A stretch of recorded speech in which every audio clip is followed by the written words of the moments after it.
Seja bem-vindo ao Esperança Viva, um ministério da Igreja Presbiteriana de Macaé. Nossa missão é transformar vidas pela proclamação do Evangelho da Graça. Esperamos que a sua fé seja edificada pela mensagem que você vai ouvir agora e que seja uma bênção para o seu coração.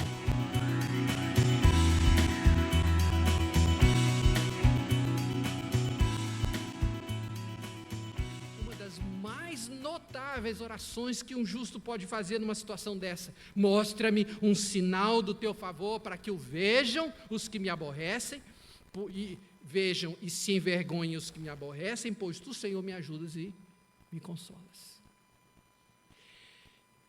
Esse versículo ensina 3 princípios. O primeiro, irmãos, é que é legítimo pedir um sinal a Deus diante de uma situação de aflição. Primeira boa notícia. O segundo princípio que o verso ensina é que o sinal que Deus dá é para a vergonha dos adversários do justo. E o terceiro princípio é que o sinal é para o fortalecimento de quem está orando, para o fortalecimento da fé do salmista. Olha, meus irmãos, a Bíblia revela que o nosso Deus é uma pessoa de sinais. Deus ama dar sinais. Ele não quer que ninguém erre o alvo. Ele não quer que ninguém se perca no caminho. Que todos experimentem a boa, perfeita e agradável vontade de Deus. Por isso Ele envia sinais. Agora, por que a gente precisa dos sinais de Deus? 3 razões. Primeira, é que nós não conhecemos o futuro e muitas vezes é como andar no escuro, num caminho que você nunca andou antes. A segunda razão porque a gente precisa de sinal é porque nem sempre nós temos a experiência necessária para resolver todos os problemas que aparecem na vida da gente. Em terceiro lugar, porque em algumas situações nós não podemos reverter as consequências de uma decisão tomada anteriormente. Por isso, peça um sinal. Eu aprendi 3 coisas a respeito dos sinais de Deus. Em primeiro lugar, pedir um sinal é um ato de fé. Você pode dizer isso comigo? Pedir um sinal é um ato de fé. Irmãos, o primeiro sinal de que se tem notícia na Bíblia foi colocado pelo próprio Deus na testa de Caim, depois que ele matou seu irmão Abel. Quem visse aquele sinal tinha que saber que Caim, o assassino, havia sido perdoado por Deus, e quem desprezasse esse sinal seria vingado 7 vezes mais.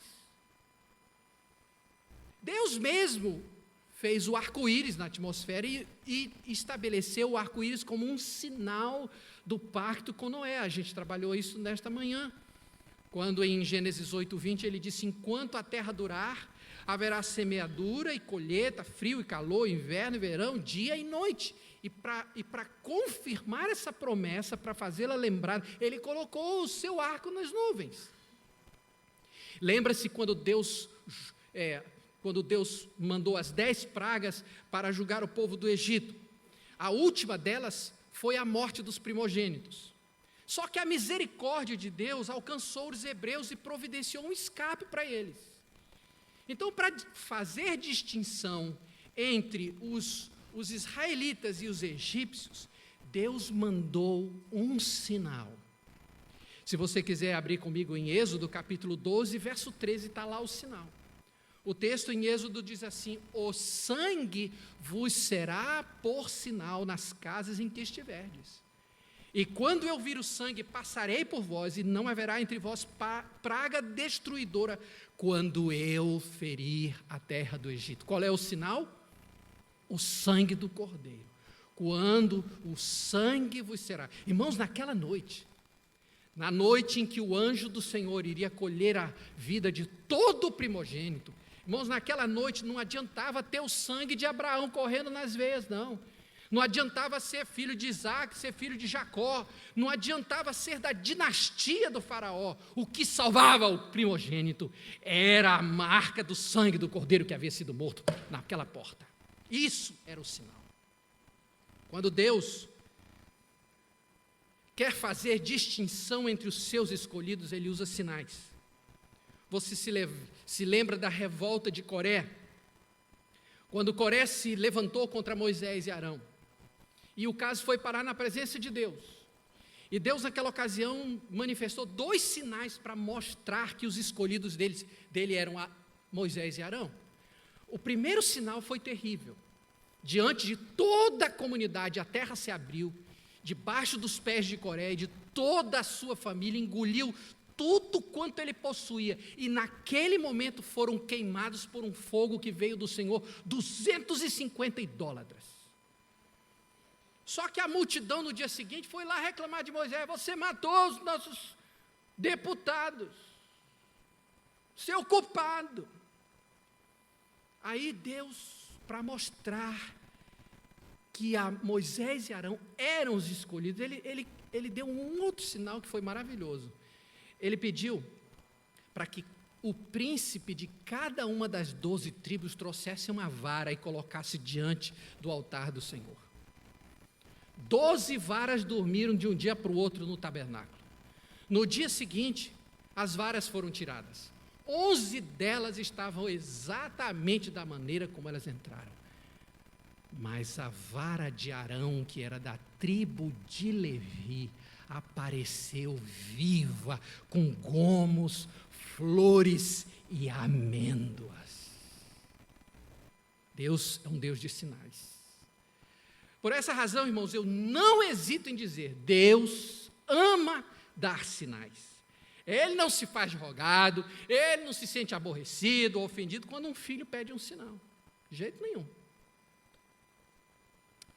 Uma certa vez, o profeta Isaías foi enviado à casa do rei Acás, em Jerusalém.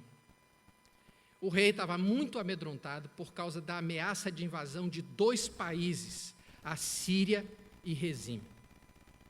Aí Deus mandou Isaías lá na casa de Acás dizer para ele o seguinte: Acás, é o seguinte, fica sossegado.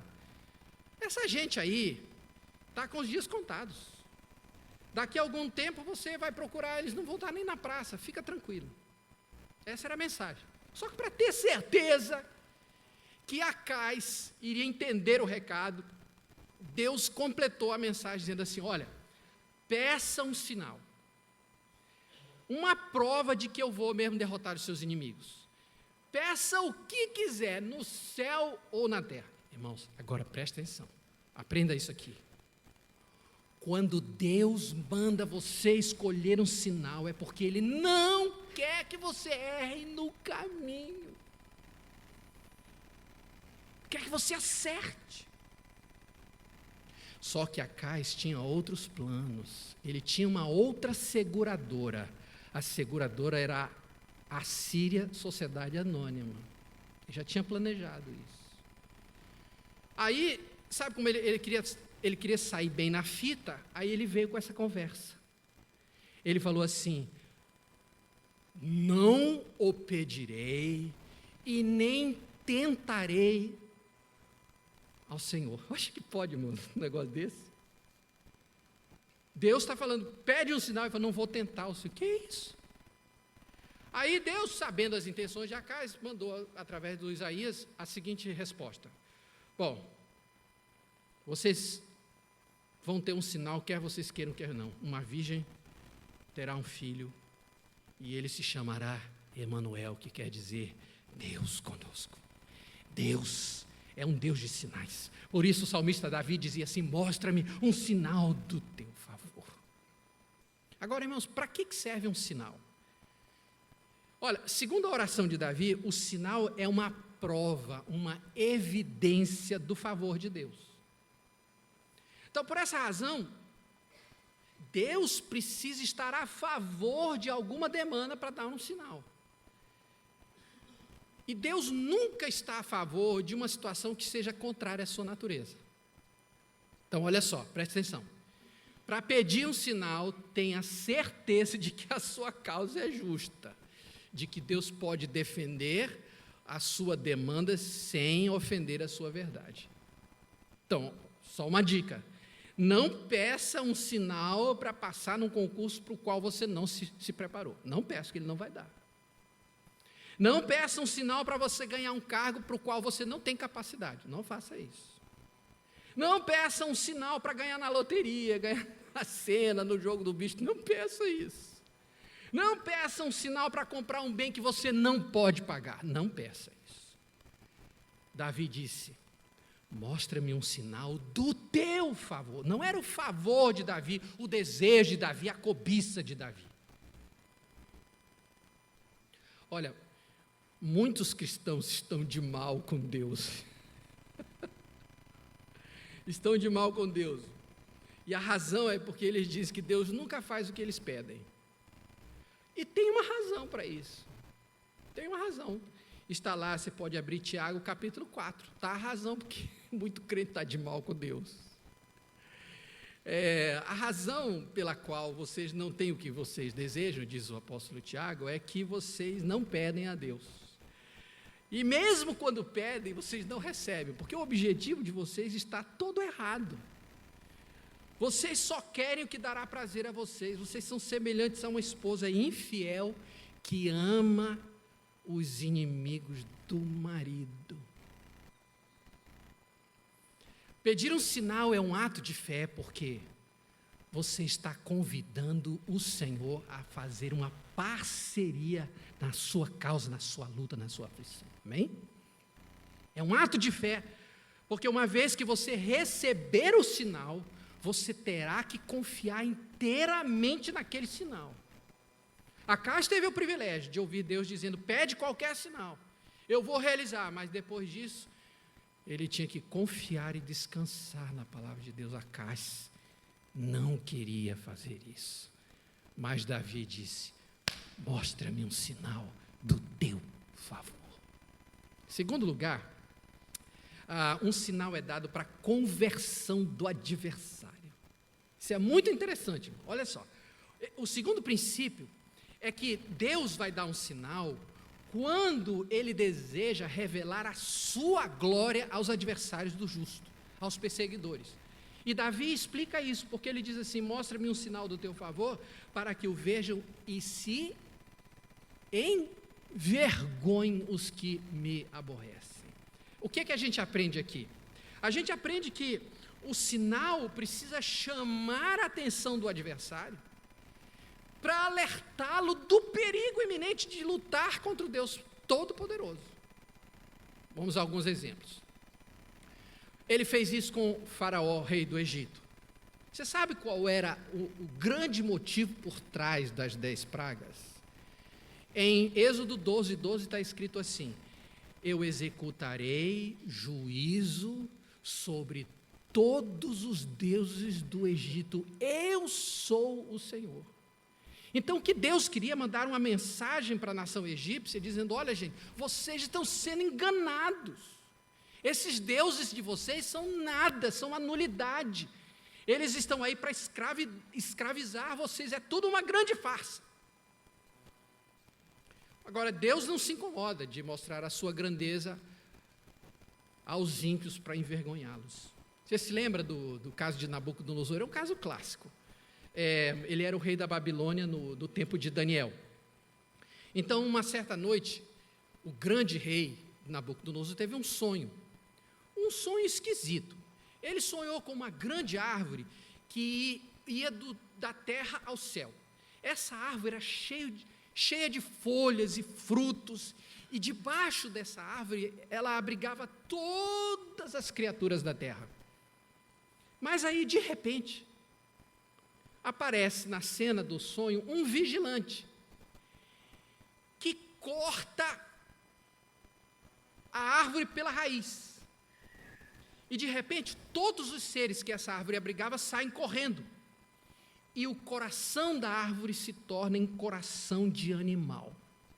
Esse era o sonho. Ninguém sabia responder o que significava isso, então o rei mandou chamar Daniel, que era conhecido como o interpretador de sonhos.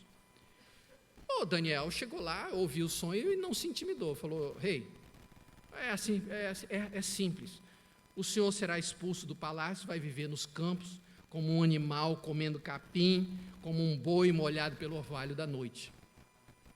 E é assim que o senhor vai viver durante 7 anos, até aprender que o grande Deus é o dono de todos os reinos dos homens e que Ele dá o poder a quem Ele quer. Essa foi a interpretação. Bom, irmãos, esse acontecimento ilustra bem o Salmo 86. Por que Deus quer envergonhar o adversário? É porque essa vergonha é um ato de misericórdia para levar o ímpio ao arrependimento. Guarda isso. Olha, 1 ano se passou desde a interpretação do sonho de Daniel. O Nabucodonosor nem lembrava mais desse negócio. Aí um dia ele estava andando pelo palácio e num dos alpendres do palácio, os jardins suspensos da Babilônia, ele olhou a cidade, aquela glória, e falou assim: eu mesmo, com o meu grande poder, construí esta bela cidade de Babilônia para ser a minha casa, a capital do meu grande império. Quando ele acabou de falar isso, veio uma voz do céu e disse: Ô Nabinho, Donô, isso é para você, escuta só, você já não é mais rei deste império. E em poucas horas, o grande rei Nabucodonosor foi dado como louco pelos médicos lá da corte, foi expulso do palácio e foi viver como um animal no meio do campo. Passaram-se 7 anos. E aquele orgulhoso Nabucodonosor deu lugar a um homem quebrantado de coração. Você quer ver a oração que ele fez? Está em Daniel capítulo 4. Abra sua Bíblia em Daniel 4 para você acompanhar a leitura dessa oração de Nabucodonosor. Daniel capítulo 4, verso 34. É uma das mais lindas orações do Antigo Testamento por um rei quebrantado. Mas ao fim daqueles dias, eu, Nabucodonosor, levantei os olhos ao céu. Tornou-me a vir o entendimento e eu bendisse o Altíssimo e o louvei e o glorifiquei ao que vive para sempre, cujo domínio é para sempre, cujo reino é de geração em geração. Todos os moradores da terra são por ele reputados em nada. E segundo a sua vontade, ele opera com o exército do céu e os moradores da terra. E não há quem lhe possa deter a mão, nem lhe dizer: que fazes? Deus restaurou a glória de Nabucodonosor e o trouxe de volta para Babilônia e o devolveu ao seu trono. E lá, as suas últimas palavras na Bíblia são: agora eu, Nabucodonosor, louvo e glorifico e honro o Deus do céu, o grande juiz, porque todos os seus atos são justos e bons. Ele pode humilhar os orgulhosos, fazendo-os arrastar-se no pó. Está vendo? Deus humilhou para levá-lo ao arrependimento. É por isso que o apóstolo Pedro diz, na sua segunda carta, no capítulo 3, ele diz: não retarda o Senhor a sua promessa, como alguns a julgam demorada. Pelo contrário, ele é longânimo para convosco, não querendo que nenhum pereça, senão que todos se cheguem ao arrependimento. Davi queria vingança contra os seus inimigos? Queria que Deus esmagasse a cabeça deles contra a pedra? Não. Davi queria que Deus os envergonhasse. Sabe por que a vergonha? Olha só. Na cultura do Oriente Médio, na cultura hebraica especificamente, quando um pai chamava a atenção de um filho por ter cometido algum ato de desobediência, ele dizia: você devia se envergonhar disso. Agora, por que vergonha? Porque vergonha é a maneira como os orientais entendem arrependimento. Olha só, muitos cristãos da nossa época costumam orar assim: ó Deus, Mostra aí para o meu inimigo de que lado o senhor está. Dá um cruzado na boca do estômago para ele aprender com quem ele se meteu.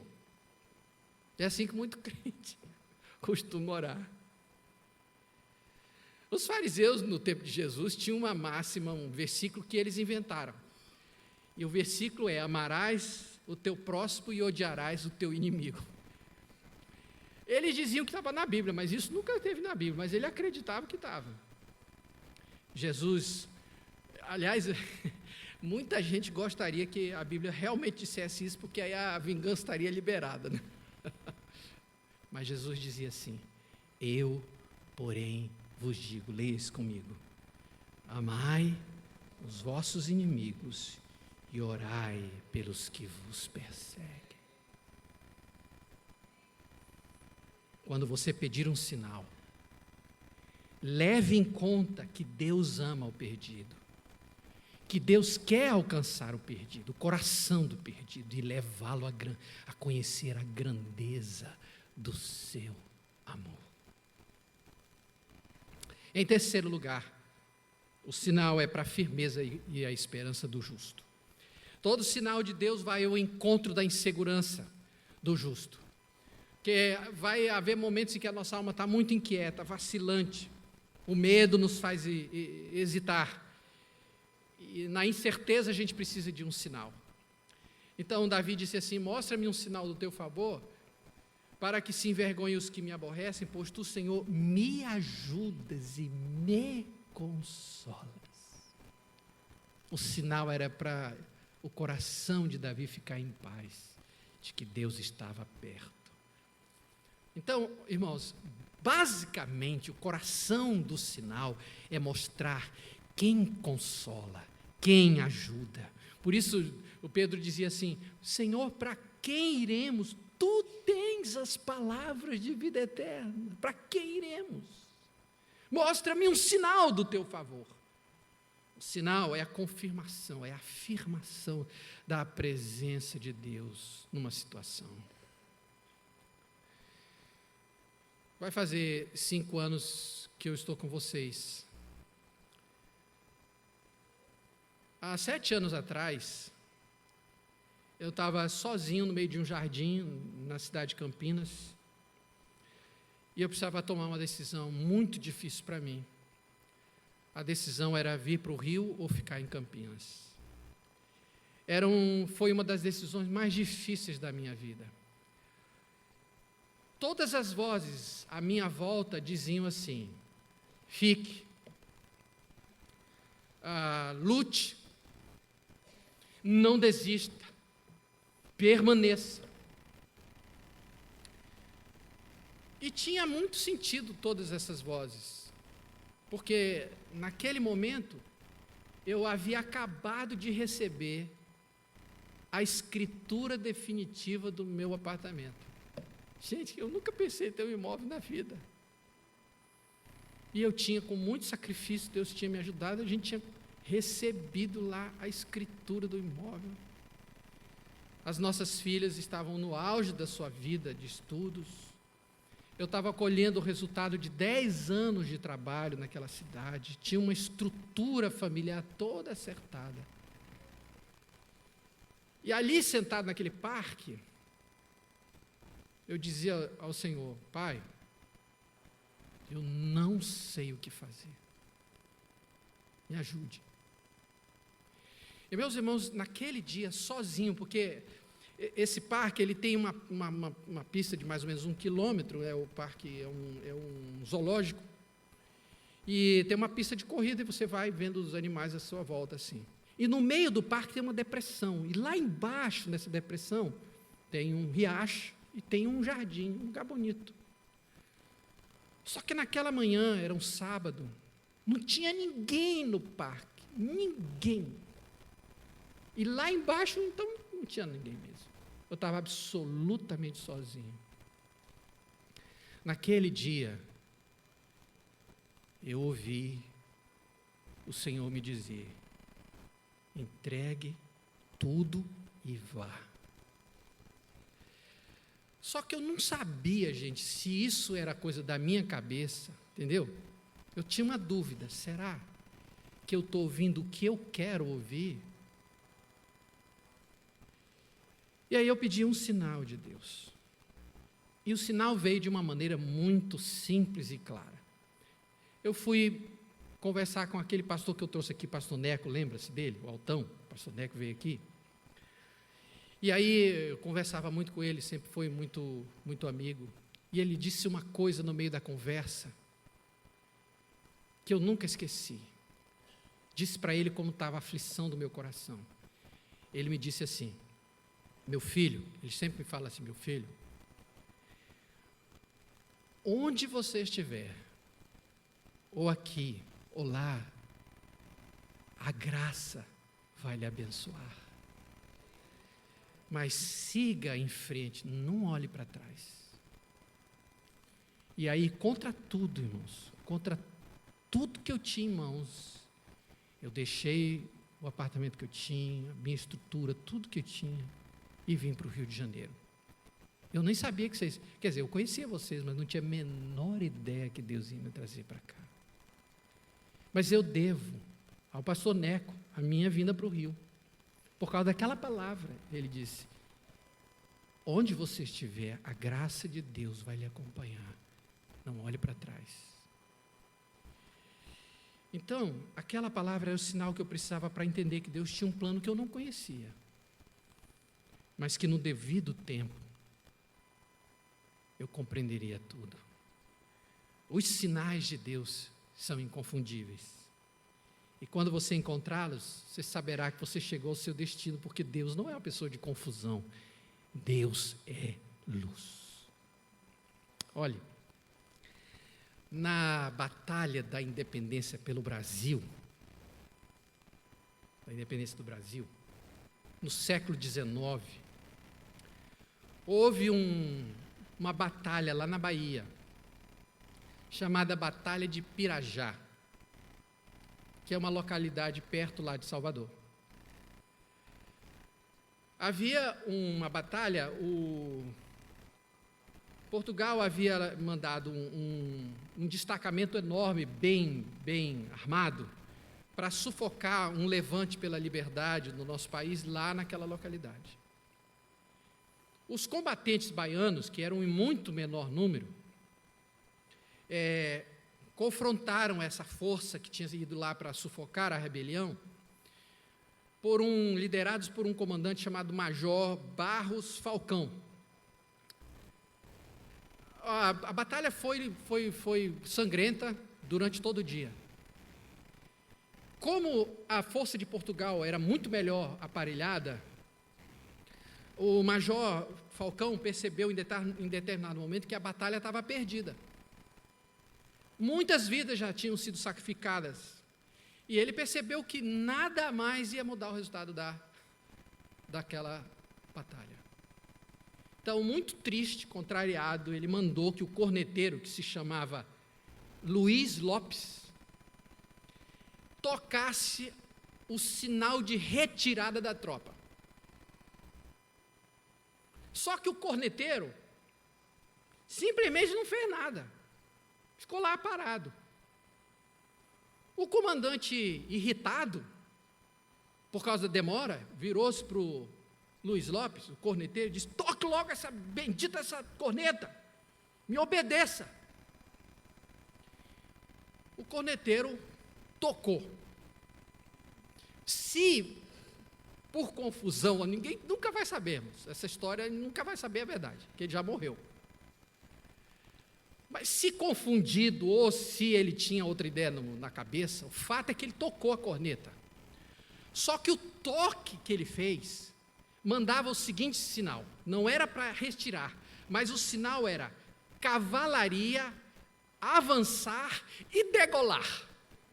Quando ele tocou esse sinal, os baianos se encheram de coragem e partiram para cima. Os portugueses, imaginando que tinha vindo uma cavalaria a auxiliar, ficaram amedrontados e saíram em retirada, e os baianos foram lá e acabaram com a tropa. E a batalha foi ganha por um sinal, e o sinal, os baianos nem cavalaria tinham, nem cavalaria tinham, mas o sinal foi dado. Avançar, cavalaria, avançar e degolar. Deus é o corneteiro da nossa vida. Amém, queridos? Deus é o corneteiro. Ele é quem sabe o sinal que Ele vai mandar para você. Espere o sinal, espere o toque e siga adiante. Alguns de vocês entraram aqui essa noite e precisam tomar uma decisão difícil. Não é fácil tomar algumas decisões, porque você não pode voltar atrás nas consequências. É preciso ter certeza de que você vai tomar a decisão correta. Para isso, você precisa de um sinal. É loucura tomar uma decisão sem um sinal da sabedoria de Deus. É loucura. Não faça isso. Peça o sinal. Há um sinal de Deus para cada situação aqui hoje à noite. Amém? Há um sinal de Deus. E se você ouvir o sinal, receber o sinal, crer no sinal, obedecer o sinal, você vai chegar no lugar certo, você vai tomar a decisão. Mas você tem que pedir. Seja humilde como Davi e diga, mostra-me um sinal